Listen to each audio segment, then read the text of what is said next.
What's going on, guys? Welcome back to Clash of Clubs, episode 100. The most fitting episode 100 of all time. We've been doing this for 2 consecutive Premier League seasons. To end on the final day being episode 100 with all different types of storylines. We'll get into all of those. We'll talk about Arsenal being crowned champions. We'll talk about the farewell tours that are at City as they had 3 legends leave. And I think they even gave Ederson something, didn't they? And Gundo. Wow, you guys really just went for the whole 9. Okay. It was a bit emotional, yeah. Just a teary-eyed Sunday for all City fans. We'll talk about Bruno breaking the record as United won 3-0. And we'll talk about Chelsea and Grant's worst case scenario ending of the season. And we'll wrap it up with the thing that happened at the very bottom of the table, which is Spurs win 1-0 versus Everton to stay in the Premier League.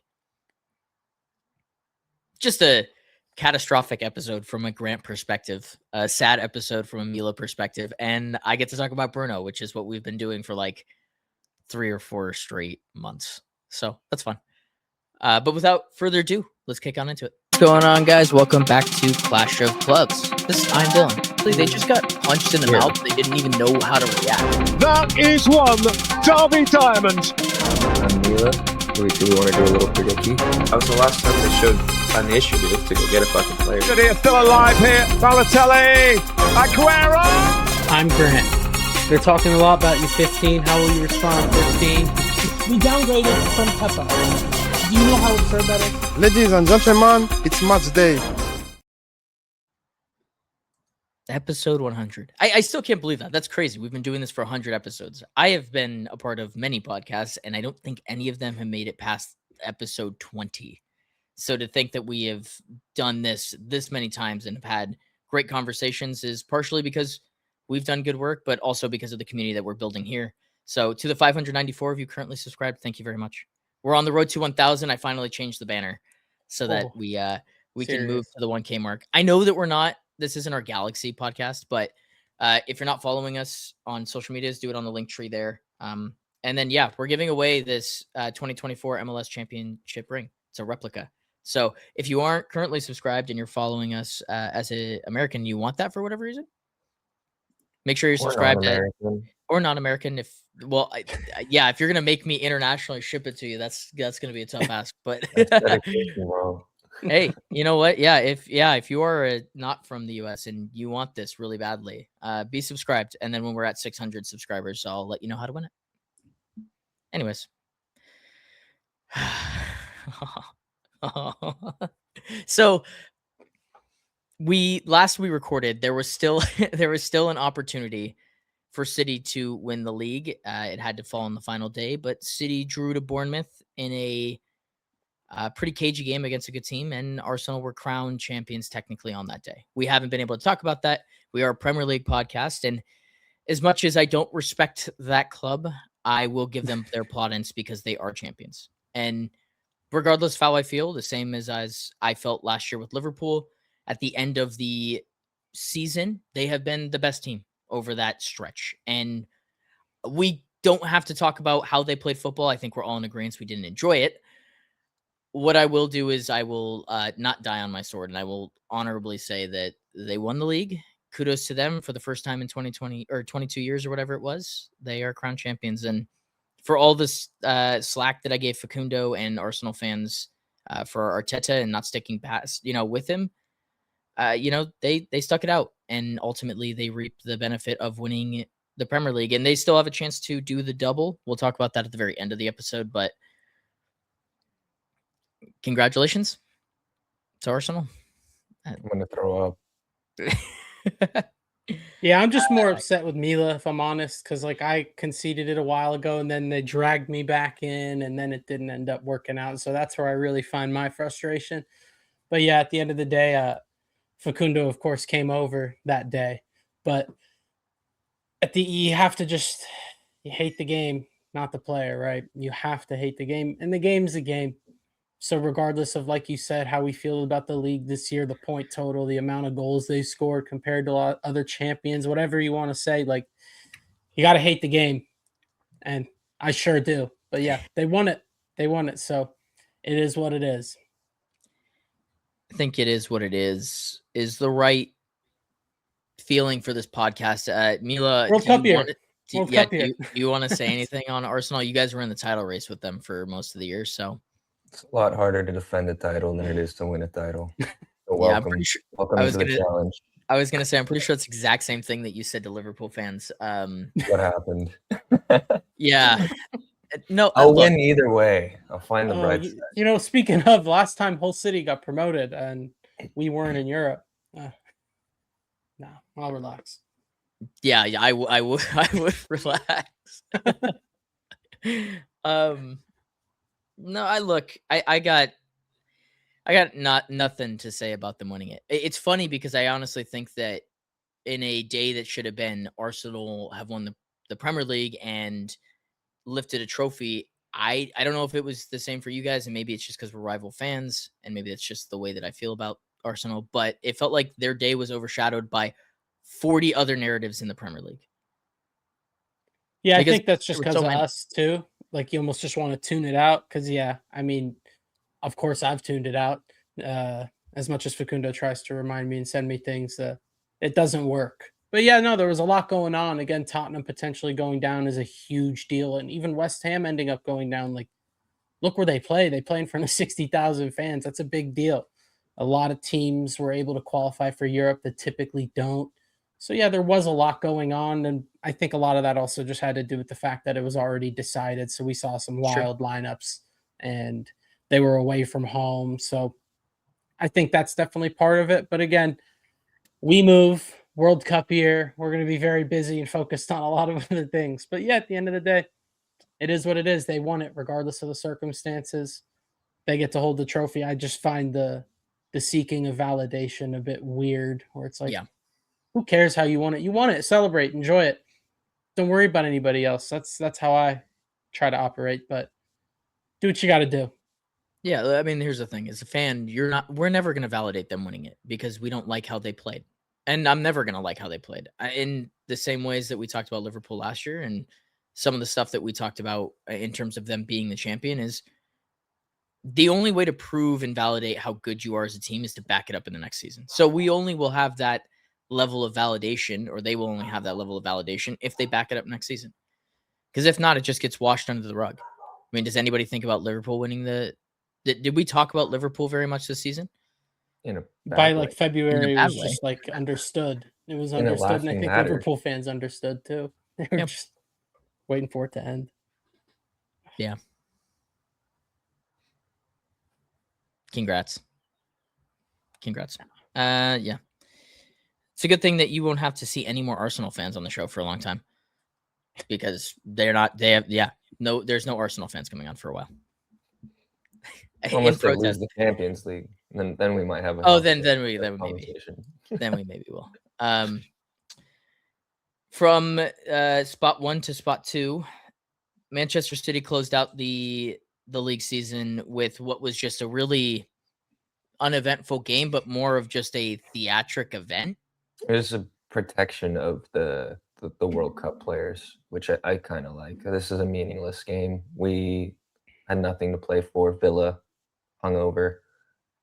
Just go let the guys that might not be here play next year, or might not be here next year play, and then also some of the guys that just haven't been getting minutes in the Premier League. Trafford, maybe like a Nico G. I thought it was nice. In terms of the game, I think I saw Rooney talk about it, that he didn't like the little walk off for Bernardo and Stones. I loved it. I thought it really summarized what they've been to City and the Premier League in general for the last 9-10 years. And I thought it was like great sportsmanship from Villa's part to just be able to do that. Obviously, again, it's a nothing game for both teams. That's why I think it happened. I think if either team was fighting for something, that doesn't happen. But it's a lot of class from Villa to go and do that for two Premier League greats. I mean, they're two of the best, I think. I thought it was weird, if I'm being honest with you, when you sent me some of the screenshots, and I was like, wait, they actually did a guard of honor for a guy getting substituted off. Like, that's kind of crazy. Like, just the idea of it was nuts. I don't mind it.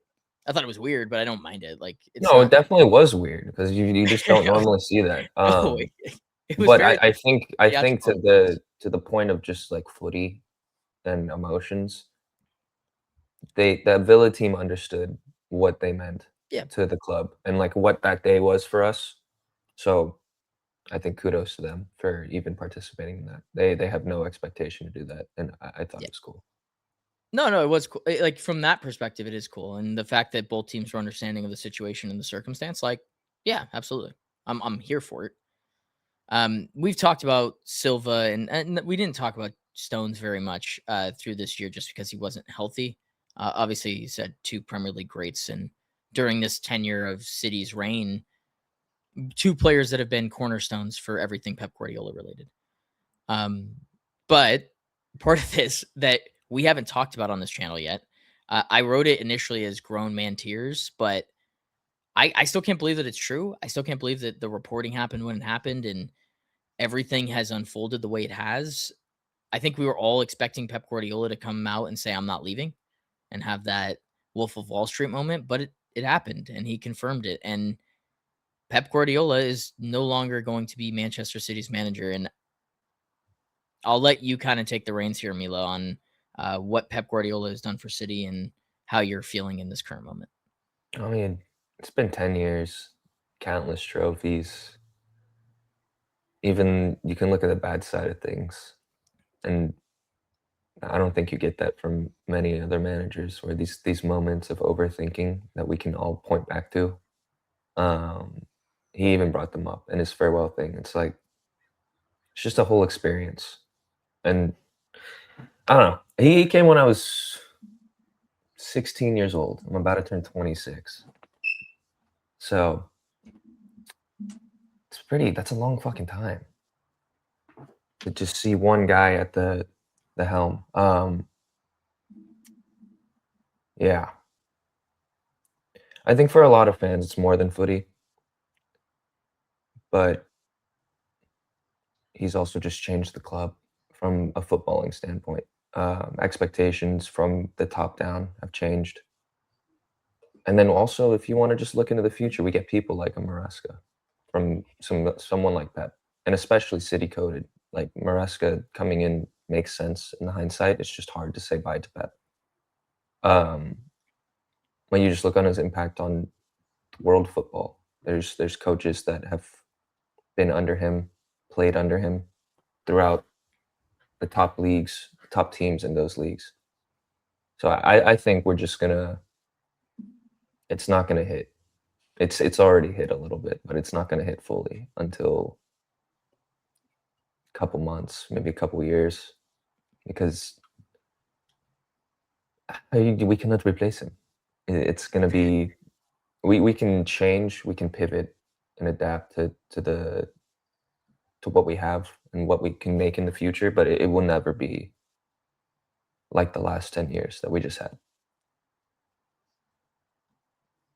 Yeah, it's a good way of putting it. Grant, from your perspective, impact-wise, what was your initial reaction to Pep Guardiola stepping down as City manager? Yeah, I mean, it's like you said, it's been a decade, right? He was at Barcelona like 4 years, Bayern 3 years. So like for him to be at City as long as he has been is pretty crazy if you think about it. But I do think that they've also been planning for him to leave for a while now because of that. They've been prepared for that, and the infrastructure that's in place because of what he's done for a decade, they'll be as best prepared as they ever will be. And again, you have a guy who worked directly with him when he had his greatest triumph at the club.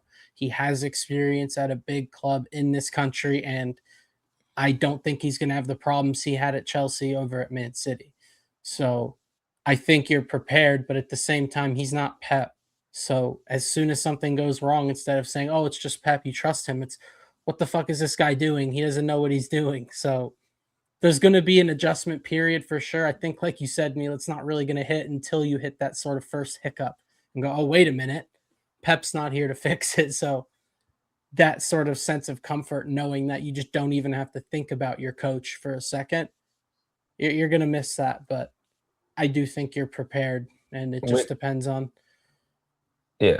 transfer window. It's going to be interesting. The transfer window is going to be chaotic as hell for all of a lot our of teams. clubs. I think all the top 6 teams it's going to be a dumpster fire and flash sale. But yeah, I don't know. I'm a little more comfortable with Maresca after like looking into some things, hearing some things from people. I guess he was the one that made the decision to go the 4 flat center backs in the treble year. It's a pretty big decision for this club. It did some good things. No, it didn't. What are you talking about? So yeah, if he has that influence back then on someone like Pep, I'm sure that he'll be able to not replicate but build his own style and his own thing at City. Like you were saying, the infrastructure is there. Basically everything that Chelsea wasn't giving him, we will give him. So I'm positive about it. But again, I think we need to see a little more. The sample size at a top club is so small and it's so biased because of the situation at Chelsea that I really don't know what to expect. But as I am me, I'm pretty hopeful of the situation. Yeah. Yeah, we'll have a ton of time to talk about Maresca and the evolution of City as they go through a rebuild. Because that's what this is when you lose a manager of that stature and quality. Like it will be a rebuild from the top down. I think it's crazy that it's been like one of the worst told secrets throughout this year is that Pep was eventually going to step down, whether it be this year or next year. But the idea that it happened so quickly, I think maybe it hasn't had enough time to really breathe in the way that it should, where like as a rival fan, I'm ecstatic, right? Because it opens up the door for everybody again. Yeah. Instead of City being this like nailed on 1-2 kind of contention every single year, there is going to be some regression somewhere. You'd have to assume, right? There might not be, who knows? But I think from a neutral perspective, a Premier League fan perspective, the league loses one of the best managers to have ever coached the sport. And from that perspective, in a league where I think we've talked about the managerial talent not necessarily meeting the level of quality / money spent, losing a manager of Pep's quality is always a step down in terms of the league. Like if we look around the league, I'd probably argue that the 5 best managers, maybe we have one. If we're honestly, we're looking at it with Pep leaving, we're looking at you'd argue Enrique, Flick, Company, right? Like maybe like the shout right now is Arteta to be in that mix. I personally wouldn't put him there, but this is what I've realized throughout this conversation is that Arteta is the longest tenured coach in the Premier League now. Yep. By a significant amount, because no other team actually sticks with the coach for more than a year and a half. Mm-hmm. Emery maybe second. He's That's probably true. second. Yeah.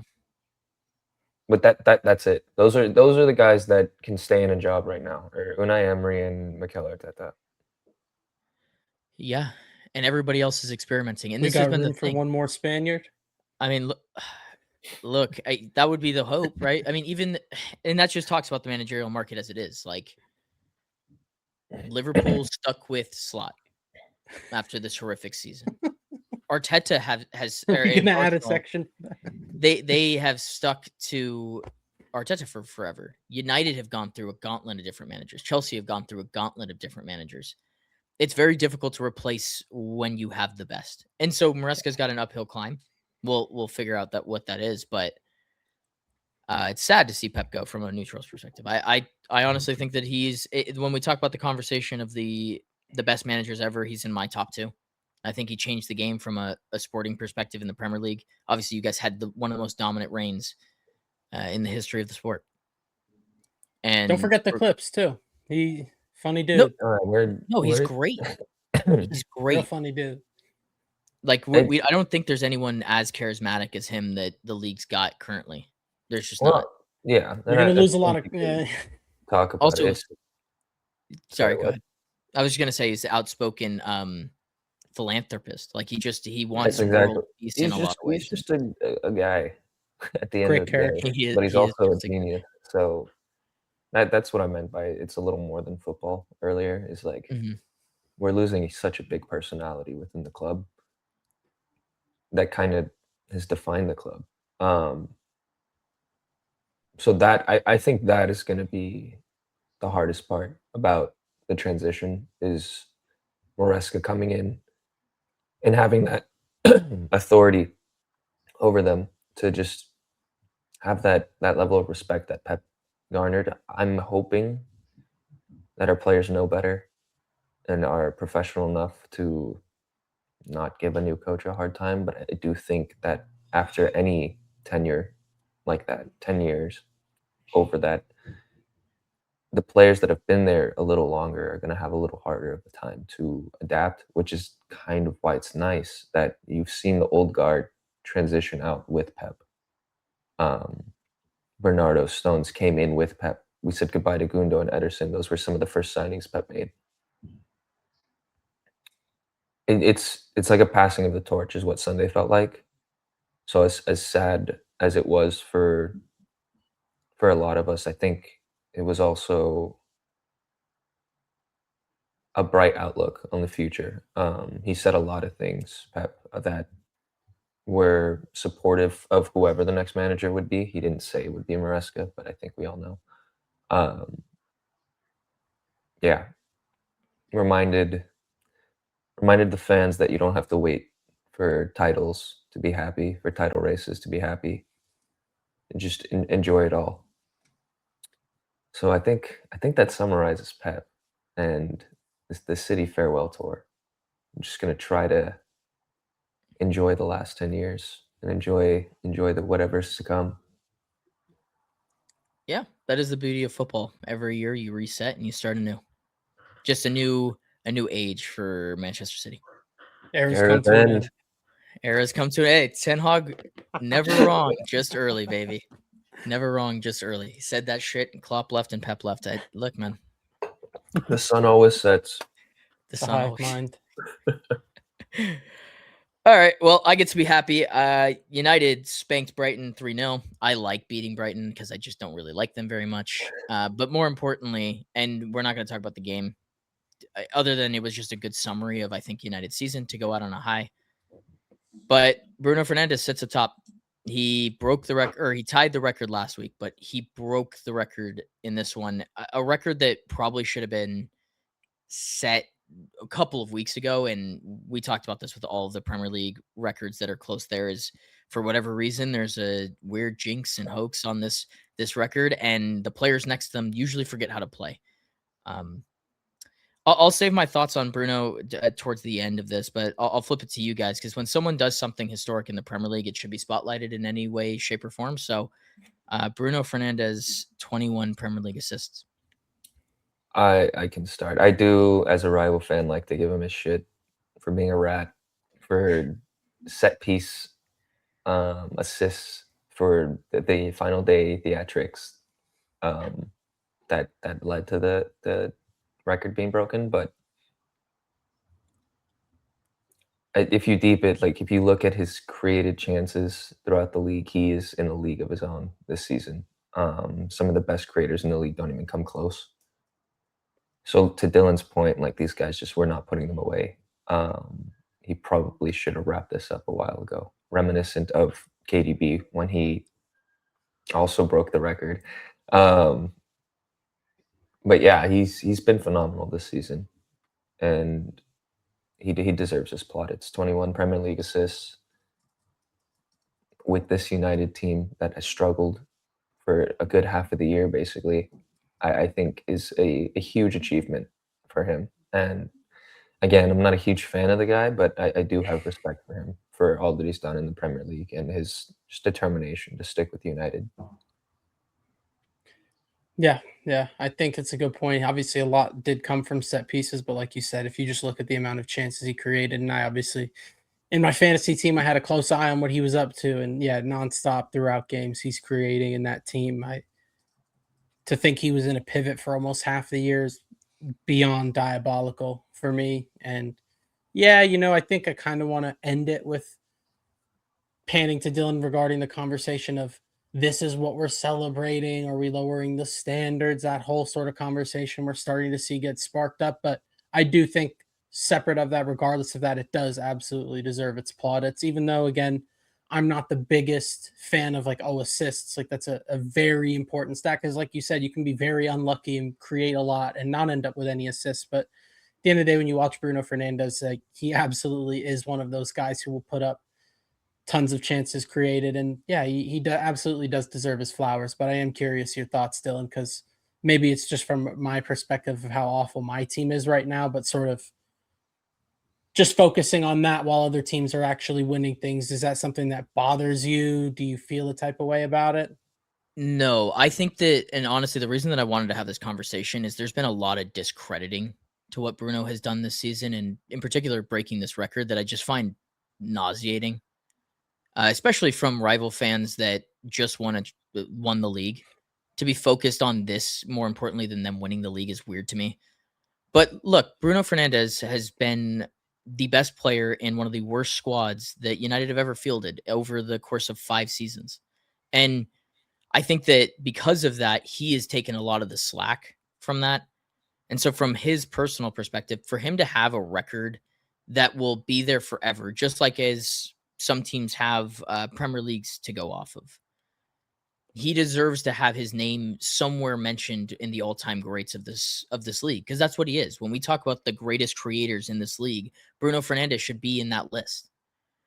From a United perspective, look, we've been shit for 15 years, right? Since Sir Alex Ferguson left. So the conversation around the idea that should we be focusing on this over winning leagues, the whole Roy Keane debate.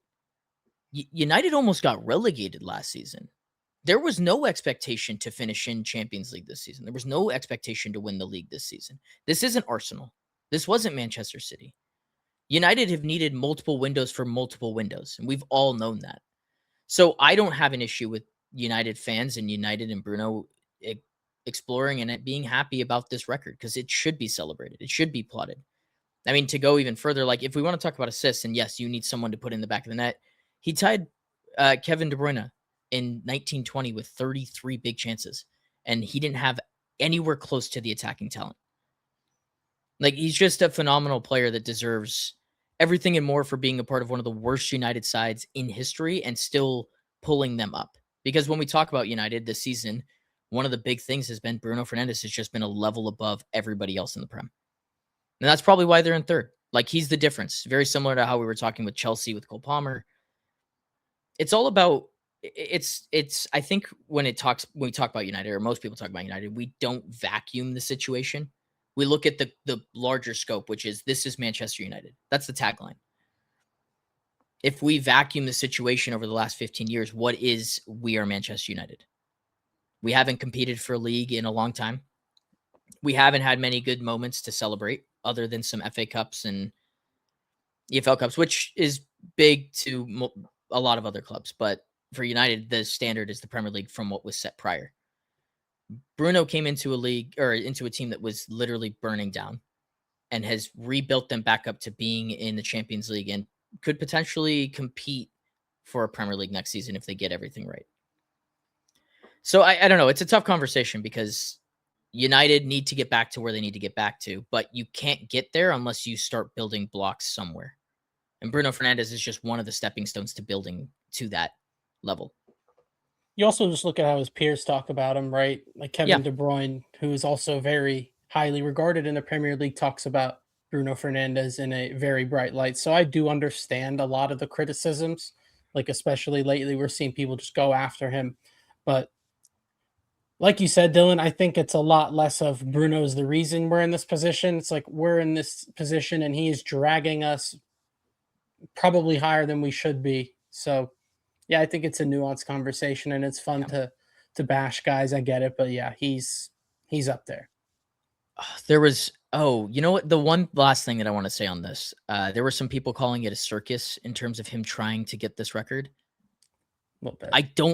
I genuinely don't understand that conversation. The 10 in a team trying to create chances is not a circus act. He's been doing that every year of his career with United, and like Roy Keane saying the thing incorrectly, and that Even last so, point like even if he was trying to get the record, like Isn't that what his you guys job? secured Champions League already? Like Yeah, who it cares? happens. But That's that's his You're part of not the going to game. drop out. It's- Like who? No, you're not winning a title. It's not like he's sacrificing something for it. If he takes the shot and misses it, you argue he should have laid it off. Like people just Yeah. look for shit to me.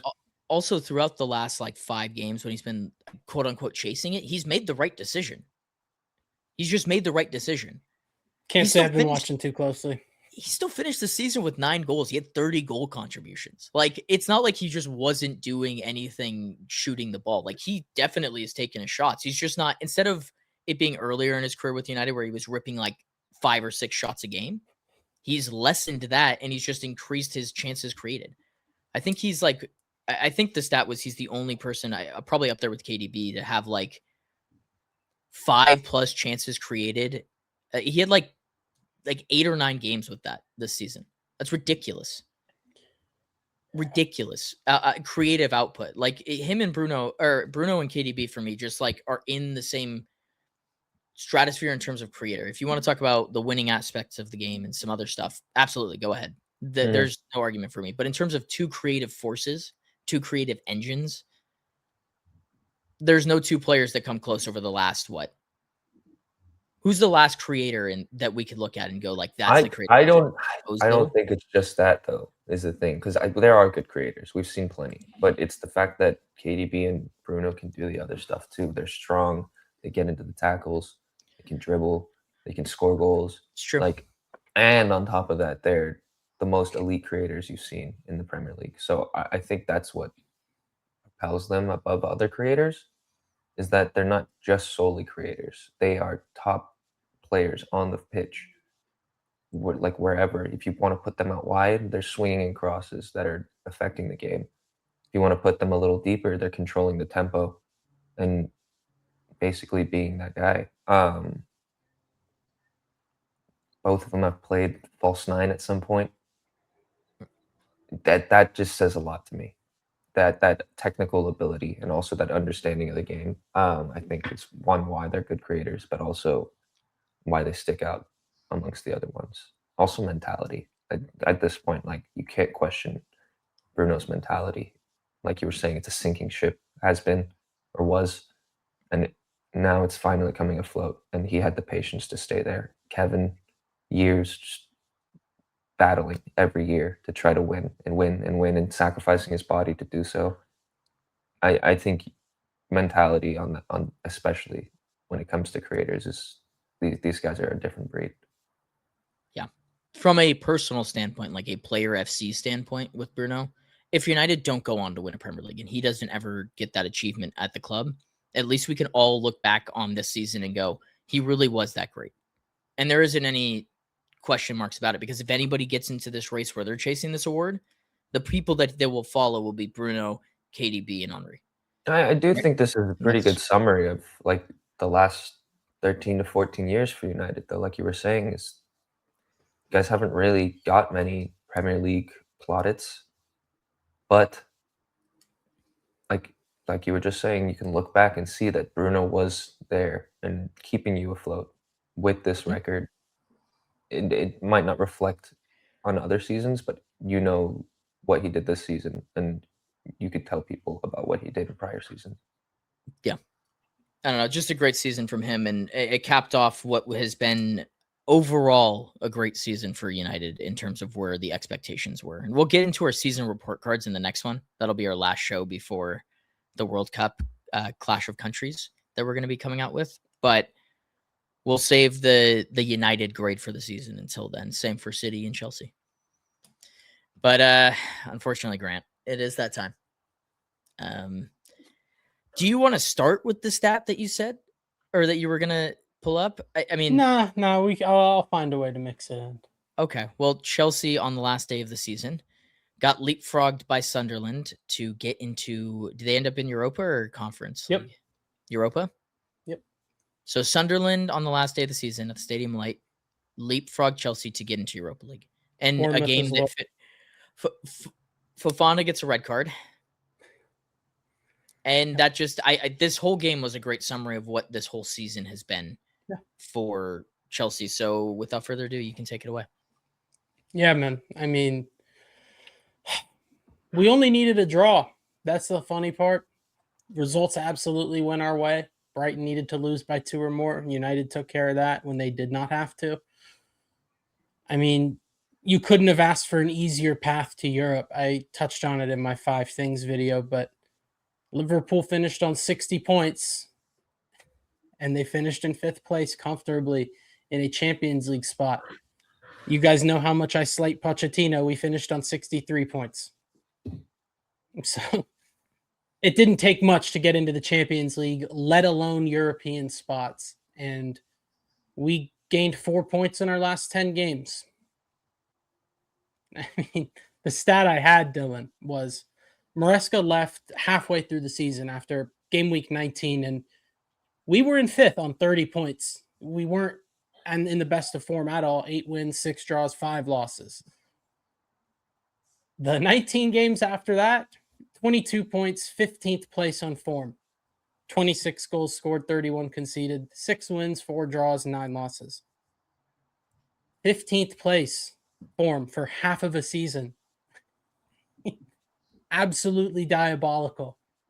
Like you said at the beginning of the episode, Dylan, it couldn't have gone worse for Chelsea fans in particular, right? You got to see Spurs stay up. And again, I didn't mind seeing West Ham go down, but Spurs stay up. We lose the FA Cup final, don't qualify for any European competition when it was, again, one of the easiest paths in years. Didn't qualify for any Europe. Arsenal won. Couldn't have gone any worse. And I think it is a, unfortunately, very, very unfriendly reminder of how we got this place. This is how we treated this season. I mean, I said it months ago, we'd be lucky to finish in the top half. And sure enough, we scraped 10th place. So this is what you get. I think we saw over at Milan today, they fired everybody. Allegri's gone. The directors are gone. Everybody. And that's for finishing in Europa League. Our directors got extensions before the summer window shut. So I think that's a big difference. And again, Xabi Alonso's one step in the right direction. But when you see all of this, and it is absolutely concluded, and this season concluded exactly how it should have for the way they've run the club this year, there's so much that needs to be done. And it is so hard to have a really, really optimistic look at next year just because we know who's in charge, even though Xabi was given a manager title. Again, one step in the right direction. So much has to get done. I mean, like you said, this game perfectly summed it up. We should have lost 5-0, but we only lost by 1. We absolutely could have gotten an equalizer. I mean, even the game against Tottenham that we won, we weren't better than them for the 90 minutes, but we got the result. So if we just got another goal, maybe with 11 men, we could have. But second red card of the year for Fofana. So the first guy to double dip. 8 red cards in 38 games. There's so much that needs to be done. And I think the most important thing is getting rid of a lot of players. So many guys have to go. And it's going to be more than we think. Obviously, there's the majority of the defenders, but I would not be shocked if Enzo Fernandez was gone. Marc Cucurella would not be shocked if he was gone. I don't have ill will towards all of these guys, but at the same time, when you look at a guy like Cucurella or Enzo entering their prime years, what are we doing playing 1 game a week? This is not what we signed up for. We were told in that PowerPoint we were shown 3-4 years ago that this was a team competing on all fronts. They've been lied to, just like the fans have. So they're fed up. And I can understand losing your patience there. I know they have a lot of years left on their contracts, but I would not be shocked if some of these guys left. And you could clearly tell that not everyone was really up for it. And again, just disappointing. That can't happen.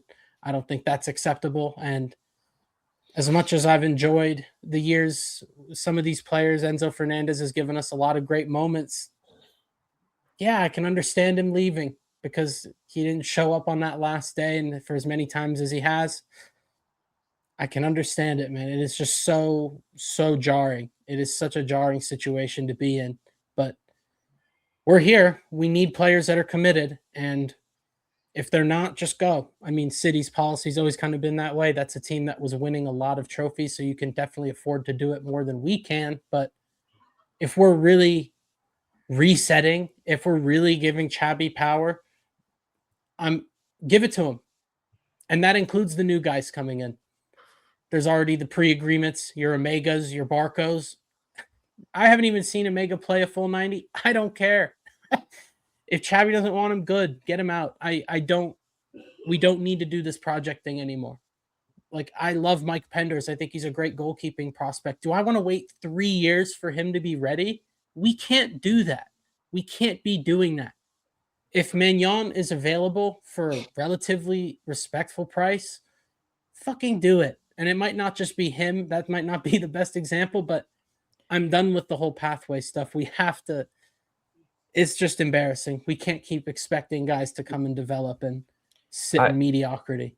I think you just have to find the right balance. You can't only have development and then expect to be competing for titles. That's just not how it works. You become a feeder team. And to the point, like, these guys expected multiple games a week, Champions League football, competing on all fronts. You built the sandwich. You played most of the minutes. So for them to have any frustration, I think they need to look in the mirror a little bit, because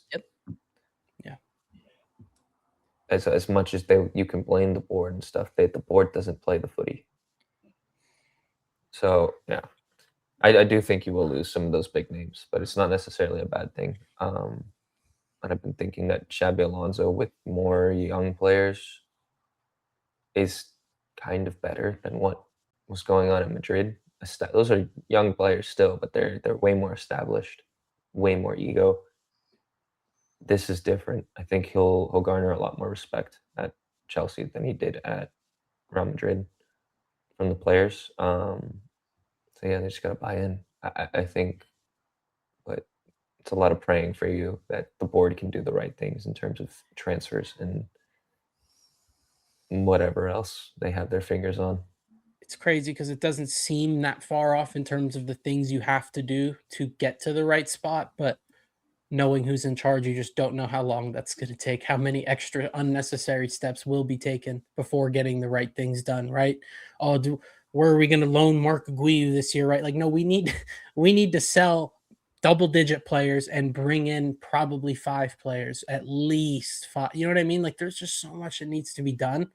The culture reset, you have guys calling the coach a supply teacher. It's like, what have you done? What have you accomplished? You know what I mean? Like you guys said, there's a lot of people at fault. The players are included. I think pretty much everybody is at fault. There's no one that is faultless at the club. So there's a lot of looking in the mirror that needs to be done. We're already seeing reports that a lot of the Chelsea hierarchies in Spain meeting with Xabi. Let's see if they listen to him. Let's see if they get things done, because we can only hope and pray. But horrific season from hell. Worst case scenario, this feels a lot worse than when we finished 12th a few years back. And the fact that that's happened twice in the span of 4 years, 2 digits in our league table finish. We're going to have some very, very unsettling conversations if next year does not go well. You both said it as like a self-reflection moment. You have to look in the mirror and determine how awful it's been. And that's the silver lining to this whole Chelsea thing, is you have to, the conversation that we're having right now is so similar to the one we had with United at the end of last season, of like, look, that's about as bad as it can go. But that doesn't necessarily mean that there's much worse you can get to. And you guys already got the manager signing, right? Like, I think we all unanimously agree that's a good decision. But the question becomes, do you approach this next window similar to the way that United did in the summer? Only time will tell, right? Where you prioritize a certain number of position groups and you go, hey, we have to hit on these. Do Chelsea hit on those positions? And then we talk about this same conversation at the end of next season with 1 game a week and building momentum and building towards something good with a new manager. Like, can you do that? Time will only tell. And that's the worst part, is based off of the first transfer that has already hit the answer should be no. But eventually the credit card maxes out at some point, and all the financials that we've seen out of Chelsea this season have been horrific. So I'd like to think that in terms of a budget, unless Enzo Fernandez goes for 100 million or whatever it is, where you don't record a loss and you can have some money elsewhere to work with, that Chelsea really prioritized, obviously, the defense and the forward line, and you build around the core that you've currently built of Caicedo and Palmer and Colwell and Reece, right? That's your core, and everything else you start to build out year over year, and it takes a new approach. Yeah, that's an interesting one. I could see so many players leave, but I don't know if you can afford to let so much of your squad go, right? Like Malo Gusto was looking for a raise a few months ago. I would have no problem selling him. But can then you bring in a right back replacement, because Reece is not going to play every game? Yep. Right. I prefer, honestly, like the way we produce right backs in this academy, like whoever's in the academy can't be worse, but you can't get rid of all of them. So we'll see. I think that is the silver lining of no Europe. But at the same time, I would have been more than happy to be in the Europa League. So just embarrassing that they couldn't even salvage that. Disgusting. Yeah. A project built around being in Europe just got hit with no Europe. So it'll be interesting to see how they react to that. One Champions League qualification to the way you do shit. One Champions League qualification in 4 years. Yeah. Tough day for Chelsea fans. If they learn their lesson, again, some actions have said that they're learning. Maybe we'll be back, but they need to learn. They need to learn. Yep. All right, let's move on to the other London club. Like you said, doomsday scenario for Chelsea fans. Spurs survive. We will do the report card on them too. Look, this was almost as catastrophic as it could have got for Spurs, and we were at that Brighton game, and I honestly thought they were going down. I will give De Zerbi a lot of credit here. I didn't expect him to come in and be able to make this work and for them to see out results. I will say that there's more than enough talent in that squad that they should have never been in this position. Whether it was injuries or them just being out of form or them just not realizing the severity of this situation, eventually down the line here, over the last 5 games, they tuned into where they were and recognizing where they were. And their reaction to staying and surviving, I thought, was pretty telling to maybe they did actually figure out that this was life or death for a lot of these players and a lot of the reputation at the club and the amount of money that would have been hit. And these guys' career, like, look, having a relegation on your CV when you're at a big club is not something that you want walking around. Look, for the guys at West Ham, it's not that big of a deal because it's a big deal for West Ham, but it's not as big on their club. Yeah. No, but I agree with you. I think for the players, it's not as detrimental. Like if they had gone down and you're looking at a Mickey Van de Ven and you're looking at a Pedro Porro or even looking at a James Maddison, you go, wow, you guys got Spurs relegated? Even De Zerbi taking this job, like even if it was him and you're like, wow, you took a job and you still got Spurs relegated, like we would be talking about the Spurs situation in a whole different light. And the fact that they stayed up is great, but this is back-to-back seasons in 17th. They finished 3 points better than they did last season. Progress. I guess so. You can call it progress. I don't think the players are going to view it as progress. And when people come and knock, and it won't really matter what league they're in. I think De Zerbi, for me at least, that was my big thing I got wrong. I think you saw like quotes from, I think it was like Lewis Dunk saying like the first 6 weeks at Brighton, we had no clue what was going on. Like to be able to pick up his ideas that quickly, I thought in the circumstances when he came in at the time of the season, like that was a huge risk, and he absolutely galvanized the troops. So, I mean, I saw something that he was like showing guys their highlights and be like, this is how good you can be. Like whatever he did, it worked. But yeah, like you said, Dylan, there's no shot they should have even been in this situation, let alone it coming to the final day.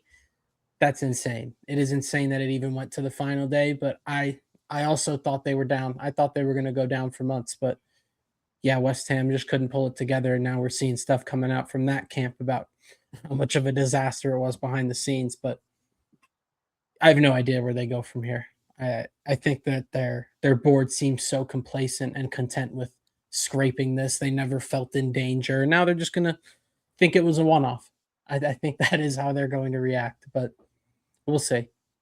It'll be a really interesting conversation with De Zerbi and how much money he's going to want to spend. He's a big spender. He always has been. Like, he wants that money signed. Like what he did at Marseille this summer. Like doing that. Look, it's one thing to keep a team up and to have that celebration and all things go well since he came in. Like the minute this turns bad again for Spurs, it's super volatile. And I don't think that they're a team that's going to be able to be a big player. It's a bomb waiting to explode. Yeah. De Zerbi's a ticking time bomb. As good of a manager as he is, and for a club like Tottenham, for when that moment does happen, I don't see them dealing with it properly. And they're not the type of club that's competing for titles and is going to blow up because there's a lack of that.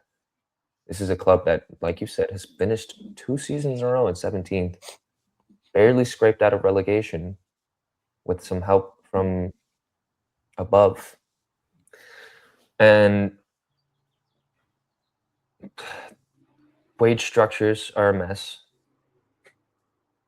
The only reason people go to that club still is because they get paid a shit ton of money per week to do so. And the names that they have begun to bring in have started to decline heavily. I'm looking at Conor Gallagher. I'm looking at, honestly, most of their signings. I think if you look at their signings on paper, you're like, okay, this is an okay signing. And then you deep it, you look at the numbers that come with those signings, and you're like, no wonder you guys are so fucked. You're paying a shit ton of money for mediocre players that should just be role players in a team, but they're making money at like starters. Where's the money to go get the actual starters? Starters don't want that type of money because you set a precedent for Conor Gallagher making whatever 200 something plus. 200, yep. So someone of actual quality and talent, where your only bargaining chip was the money, you now have to go over expend to go get any player that can lift this team up.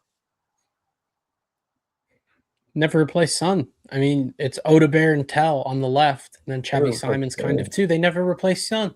And those wages too. I'm sure Odebear and Tell are on nothing. They didn't replace Alderweireld. They haven't replaced anyone. Their best players are either not playing for them, or injured. Like literally, their best player has not played in over a year, and they've been banking on the idea of this team getting healthy every single season. They're not getting healthy. Like, I hate to break it to you. If you've been unhealthy for 2 straight seasons, we've seen this with Reece James, we've seen this with Mason Mount, and we've seen this with Luke Shaw, right? Like, you might get a blip where one season they are healthy, but if you're trying to build something, you're trying to build a project, if you're relying on the most injury-prone roster in the league, guess what? You're not going to be very good. And also, look, Van de Ven, he got him up. He was their captain for some of this ending here. He's not staying. The minute that someone comes in with a bargaining chip where they're like, yeah, we'll pay you, Spurs, we'll pay you 80 for him. Like, Liverpool are going to come in and pay him 80. That's what's going to happen. Spurs will say, have at it. Romero, the same thing's going to happen. Like, he's going to play. Like, he's going to leave. He sounds like he's gone. Their best 2 players, I think, arguably over this tenure for them, have been those 2 guys, and they're going to lose both of them. And the guy that they're replacing him with is a 29-year-old Senesi, and whoever else they've got in their pipeline. I think there's a youth guy. Senesi's been part of better defenses than they have, to be honest. I think that pairing is super overrated. If you want to look at their statistics, if you want to just watch them, like, any team that goes and gets them is overpaying. That's been their constant, at least. Like, they don't have a lot of confidence. Yeah, constantly 17th and conceding hella goals. part of the issue is they have been so not constant in every other position. Like, if we go through their position groups, like, even guys that they've spent big money on, like Solanke, he hasn't been healthy. So they haven't had consistent play anywhere. Season, they scored some of the most goals in the Premier League and also conceded one of the most goals. There was in the Premier League. Tax so there. To say, I think this year was really telling for them. Obviously, like you said, it's been consistent for the second half of the year. Either one's been injured or suspended because they're both getting sent off. So it definitely hasn't been. And I think, yeah, they stayed up. The end product, they got what they needed to do in terms of that, but they did show their true colors, in my opinion. It looked like multiple times they looked for ways out, and towards the end they were able to galvanize. Like, I think Van de Ven did turn it around at the end, but too little too late for me. I think they showed a lot, and like Mila said, they're taking a gamble by getting them. I think the ability's definitely there, but you're going to need a really strong center back next to them. I think, especially character-wise, based off of what we saw this year from the both of them. I guess the difference between Spurs, United, and Chelsea, when we've talked about this like constant, like they just keep fluctuating and being shit and good or whatever it is I can look to each of those teams and go at one player and go, that's a constant and he's going to be here next year. And regardless, they can build something around it. Like for Chelsea, it's been like Caicedo and Palmer. Sure, Palmer had a bad year, but I look at Caicedo and I go, they have a 6. You looked at United and you went, they have Bruno Fernandes. I look at Spurs and I go, they need a rebuild from top to bottom. And they just finished 17th back-to-back years and they had Champions League money this year and still fucked it up. And I just don't know. I don't know how this team gets better in one window. And when we talk about teams that potentially can get relegated next year, they should be in that conversation. A team is nowhere near good enough. I don't think they'll be in that No, conversation. the championship guys are going back down, unfortunately. Well, like they're so bad. That's the thing is they're probably just as bad, but like back-to-back seasons finishing with similar point tallies and a team that's needs how much work? Like the forward line needs how many new players for them? Yes. 3 at They least. don't have wingers. They don't have wingers. Right. They're midfielders. How many new midfielders they have? Paulinho is going back to Bayern. You think he's going to want to extend his loan at Spurs? No. He had to score goals where he got way too important over there. So you've got that whole issue. They're losing Basuma, which is probably a good thing. But like Madison hasn't been healthy. He's Sarr's redundant in a De Zerbi team. Gallagher, I don't know where he plays in a De Zerbi team. Yeah, they got a lot of work to do. They need the mix of what United and Chelsea need in one team.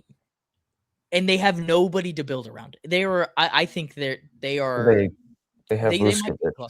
They have one player to build around, and he's probably not going to want to play there either. Oh, fucking hell. They're in trouble. How much money can they realistically spend? They're Spurs. I don't know, but I'm happy in the sense of them being charity for us. I'm glad, right? Our Big Six record's been pretty shocking in recent history, so they always help out on that They're front. not Big Six anymore. I don't think they are. I know. I think that's a conversation. Wins and losses against the Big Six. They would always help. 2 years at 17th, you get that chain revoked. You should. Yeah. But monetarily, they agree. won't because they're still like probably in the top 6 of the spenders, and that's what it's beautiful stadium. But they're in the fucking league still. It's the only reason they're still in the league. Their beers come from the bottom of the cup. Look, their stadium's fantastic. I'm a huge fan, but shite. And I don't think any Spurs fan should feel anything other than relief. Yeah. They shouldn't be happy. Sure. They shouldn't be over the moon about this. They should feel relief, and they should feel like they did their part in getting Spurs to stay up because they could have gone sour on them. Similar to West Ham, their fans went sour on them like midway through the season, and it never turned around. It turned around, but it always felt like they were going to be the team that went down. Sure. Up until the end. So, that's the one thing that we had coming out of the Spurs game that we went to is their fans are great. And honestly, from a perspective of the Premier League, great fans are a good thing. But it would have been funny to see him go down. See you later, Ham. See you later, Ham. Yep. Fernandes to United. Come on, son. All right. Well, the last thing that we have to preview, which is the last competitive game that a Premier League team will play to end the season, is the UCL final. Arsenal take on PSG. This is a weird one from a styles makes fights perspective. You've got one of the best teams in Europe from a defensive standpoint, and then you've got one of the best offensive teams in Europe in PSG. Going head to head, both teams won their respective leagues. Arsenal going for the double. I think PSG are going for back-to-back trebles. Probably. Could be wrong. But I think they lost the cup. Did they lose the cup? Okay, so Lens won also the cup. going for a double. The league and UCL. I think the injury front for PSG is a lot worse than the injury front for Arsenal. It sounds like he's out, which is a huge blow. Just because he's a game changer. He's been so good all season. But this was such a weird one to break down because I think in a finals aspect, it gives Arsenal some form of edge. But then again, last year I was saying something similar about Inter, and then PSG pumped them for 5. You know what I mean? Like we're talking about a defensive first team that isn't going to score a boatload of goals. And we've seen that through this Premier League stretch. Like they've scraped through games against relegation teams winning 1-0. And in a final, that is a plus. But if PSG pounce on them early, it can also get ugly early. I feel that way. Very ugly. I think it comes down to if PSG score first, that'll open up the game, make it more interesting. If they don't score early, then I think we're in for one of the games of all time. Yeah. I guess from a tactical standpoint, Arsenal have taken the ball a lot this season. And I'm going to throw this to you guys because I'm honestly not sure how I see this playing out. But we saw against Bayern that PSG took the ball in one game, but it was very back and forth. And then in the second game, they just sat off it. And they made Bayern play against them in like a lower block, and they hit them on the counter a bunch of times. In your guys' Because they got that perspective, first goal. right? So, in your guys' perspective, how do you see this game going from like a possession standpoint? Do you think Arsenal try to take the ball, or do you think PSG try to take the ball and then? Depends on how they set up, because I think the one change that they made towards the end of the year was getting Lewis Skelly back in the team in the middle. I think when you see him in the pivot instead of Zubamendi, it shows more intent about wanting to get forward and play. So I think it comes down to how they set up, because if they set up Zubamendi, Rice, and then Odegaard, I would imagine, instead of Eze, maybe Eze on the left. But if it's those two, Zubamendi and Rice in the pivot, I'd imagine they're going to be more or less in a low block. They're not going to be as expansive. They're going to try and just hit on the counter. And that's a dangerous game to play against PSG. They're just so effective. They're so clinical.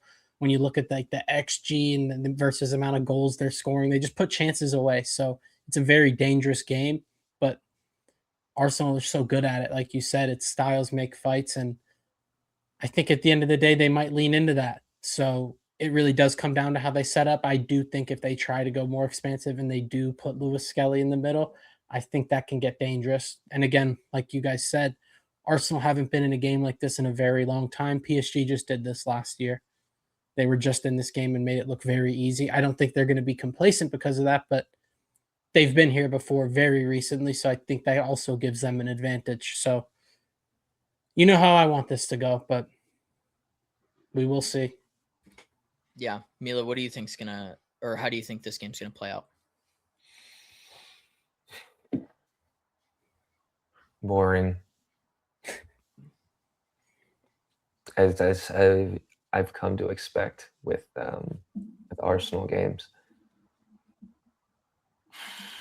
I think they're just gonna play it like they've been playing, trying to play the Premier League. The thing is, it's European final. One team has been there quite recently, as of last year, and the other team might be a little hungover from finally getting their hands on a Premier League. That could also be a confidence boost, though. So I think it's hard to kind of predict how this game is going to go until we see it, just because it's two completely differentiating tactics. And we're not going to see any football in between. So it's just, what are they walking into? How are they walking into it? I would hope that PSG walk in with a bit more confidence. We were here last year. We've seen the way Arsenal play. We can beat them. I can also see a world where Arsenal comes in head high because they just won a Premier League and saying, let's go get another. But yeah, if PSG get that first goal, it will not be a boring game. First or the goal, like I said. If Arsenal can hold out, we'll probably see 0-0 for a majority of that game. Ew. Interesting to see how it gets officiated. And the thing is, too, with the official for the fourth straight game for Arsenal, how does that happen? how How does I that didn't happen? even know that. Yeah, he is officiated on like 3 or 4 straight games in the Champions League for Arsenal. I don't know how that happens. I don't know Get how the Dexter music in. No.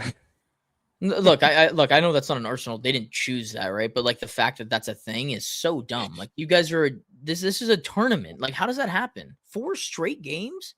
Could you imagine Scott Foster officiating 4 straight NBA final games? Fucking hell. It's a basketball. Don't say that name here. Fucking hell, man. Like, stupid. For me, the key matchup comes on the Arsenal right side versus that PSG left side. That's been like the matchup for most teams. Kvaratskhelia and Nuno Mendes has been the best left side in world football. It's gonna And rip then them apart. that hopefully. would be the thing is Who's playing Timber is right not back? healthy. That's the thing is I don't know exactly how they play it. I'm assuming that Mosquera plays right back. And Kvaratskhelia against Ooh. Mosquera could be very dangerous. And the other part Bruno of this, Mendes alone against against Mosquera, I'll take. the thing that kept Nuno Mendes at bay against Bayern Munich was Elise, right? It forced Nuno Mendes to play more defensive. But if you are, especially with Hakimi potentially being out or if he is out, Nuno Mendes can break teams by the way that he gets forward. And if Saka isn't their X factor and he isn't good enough on the day, then that's where that left side just totally runs teams rampant, and it's over before it starts. Yeah. But if Saka is good, which in some games this season he's been able to be an X factor. Yeah, it's important. I mean, Nuno Mendes also a lot of times when they're building, he'll be the third center back in possession. So those rotations, he needs to be tracked. He'll get into, that inside 10 spot. He'll be up top almost in the split second. They can break very quickly. Even if they're in their defensive shape, it doesn't take much for them to get out. I think it'll probably be Zaire Emery at right back, but he's played a lot of right back domestically for them and also in Europe a little bit, but he's gotten more game time of late. But yeah, he's not Hakimi on that right-hand side.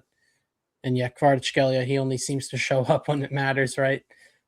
Gets a lot of rest as well, but absolutely dangerous X factor. And again, just does not take much for these guys. It just comes down to how up for it Raya may be versus their goalkeeper, Safanov, who can be questionable at times.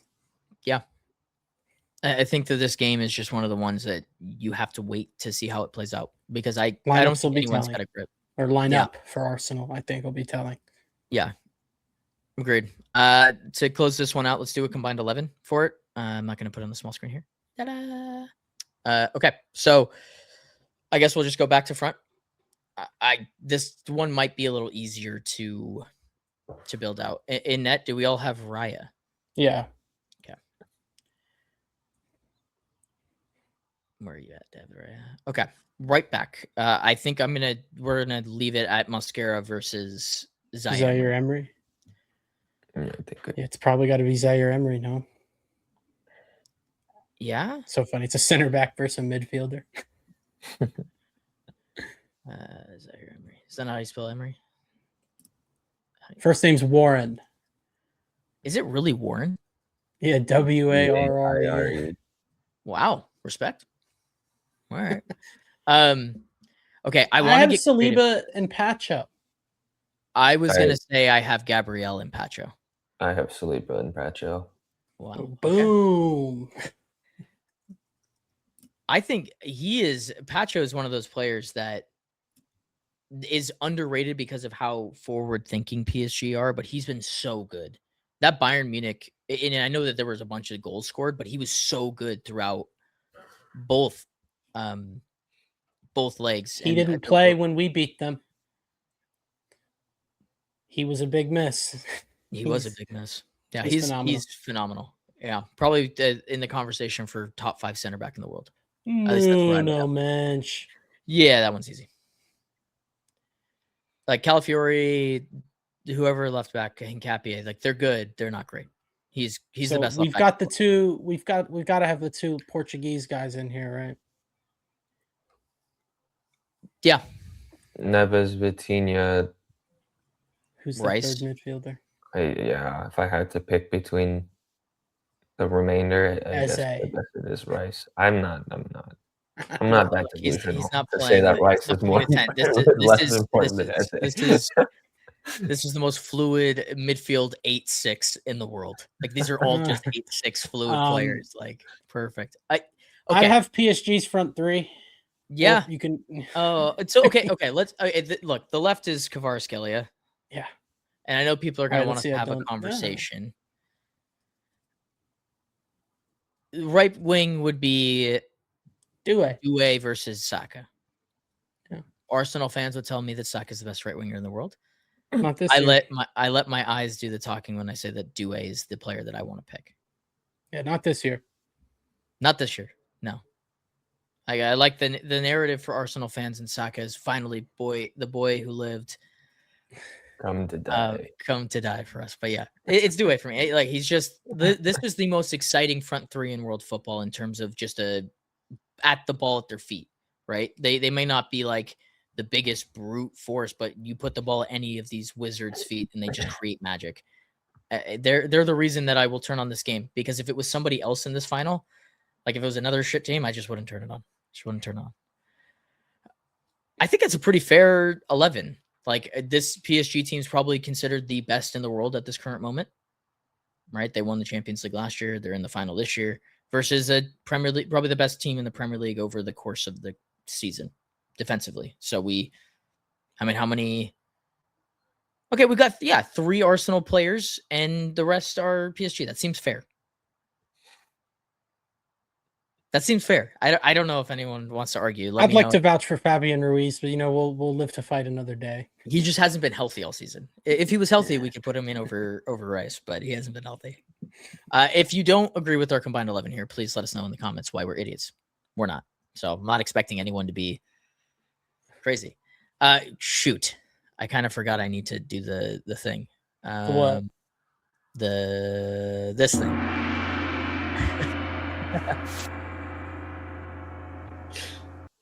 Celebrate 100 episodes. It is only respectable for us to have an extra time period. It's the end of the Premier League season. I don't want to spend too much time on this in the next video, so we're doing it here.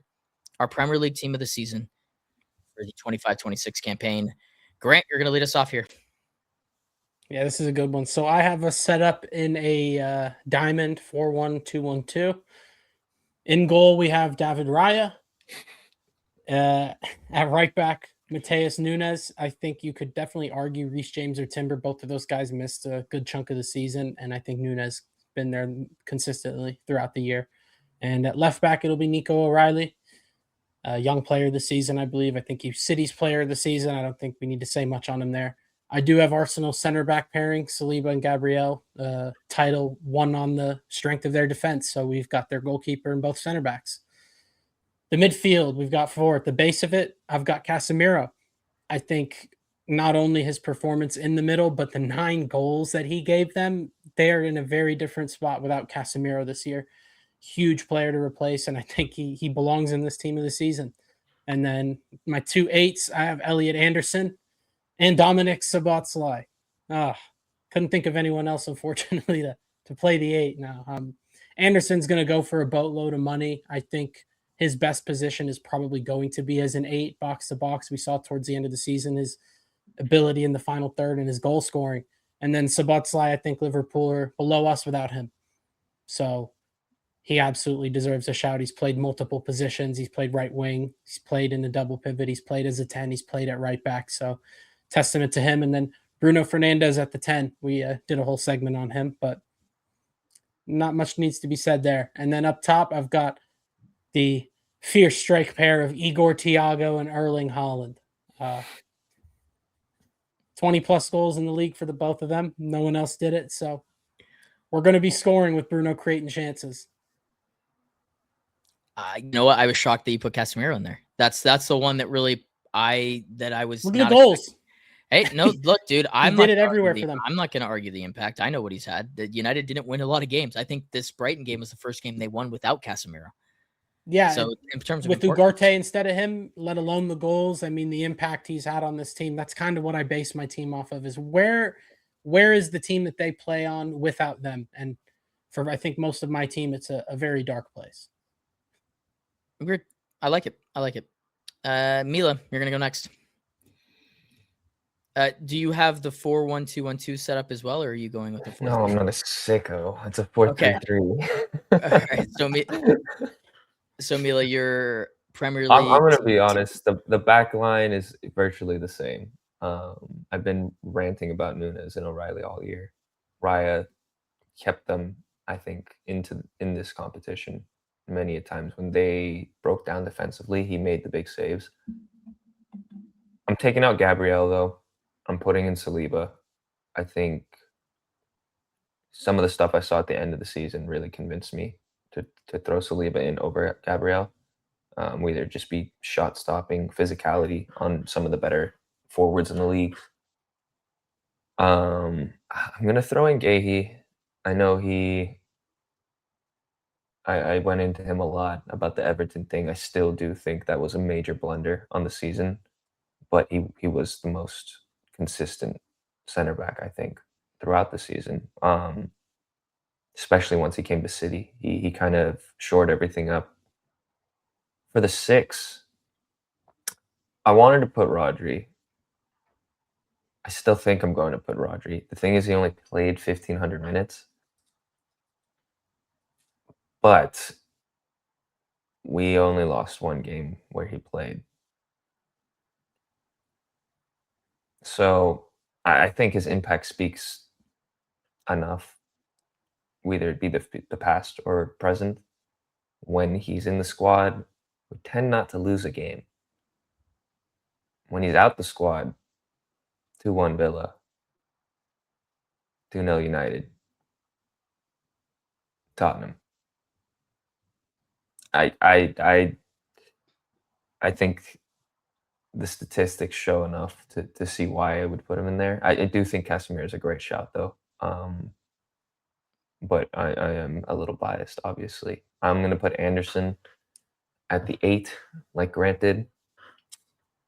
And then next to him, or with them, I guess, it would be more of a 10. It's got to be Bruno, I think. We've talked about him enough on this episode. He did fantastic things this season and just blew every other creator out the water. Left wing, putting Jeremy Doku. Speaking of chances created that were not completed at the end of it, Jeremy Doku was another one of those guys where he absolutely created a chance every time he dribbled at 1, 2, 3, 4 guys on the left wing. Added the goals towards the end. Striker, Holland, obviously. Right wing.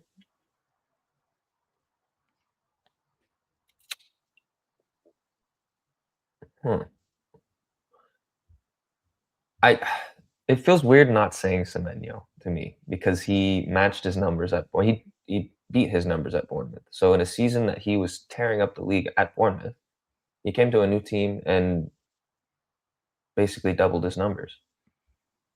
And we wouldn't even be in this title conversation towards the end of it. This title would have been over a while ago without him. So I think a lot of my selection lies heavily upon that, including Gahey and Semenyo. But I do think that he played the better football this season also. So I'm sticking to my gun. Is that 7 City guys on your team of the season? Sounds like That is a lot of City players, but I guess you guys finished in second. So finished in second and won two trophies. I guess, yeah. And Rodri played 1,500 minutes this season. Arsenal fans would be telling you that we should have won the league if Rodri played more minutes. So I'm gonna resort to their ideology. Yeah, let's do their cup. If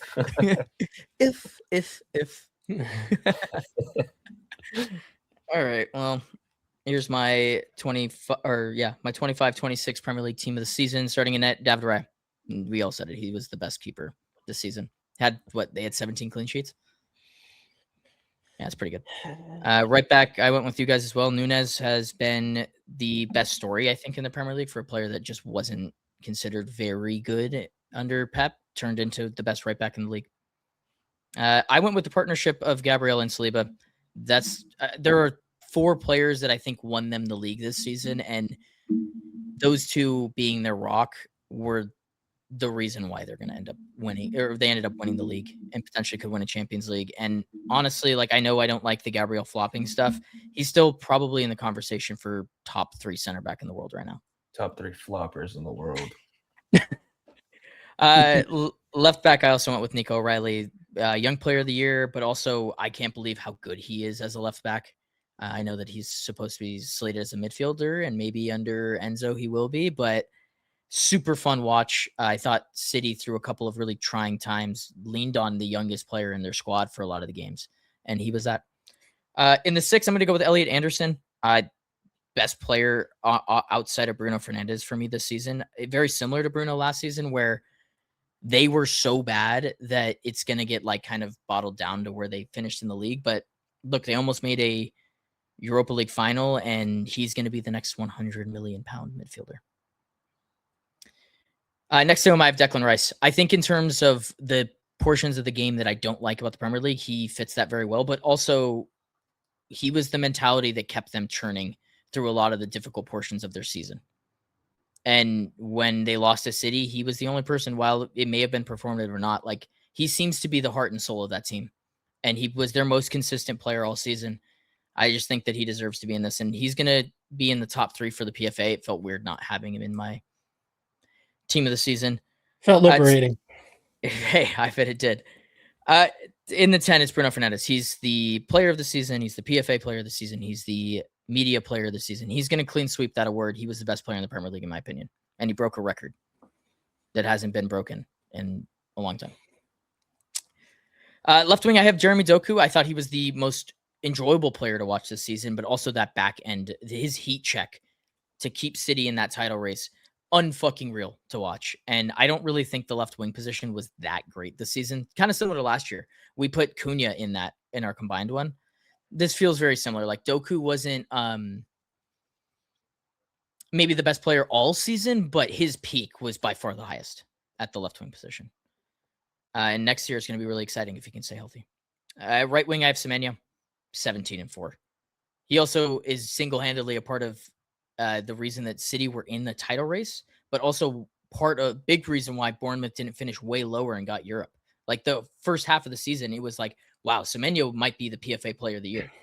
And then he went to City, and it becomes more of a competition with other players in terms of there's so much talent around him.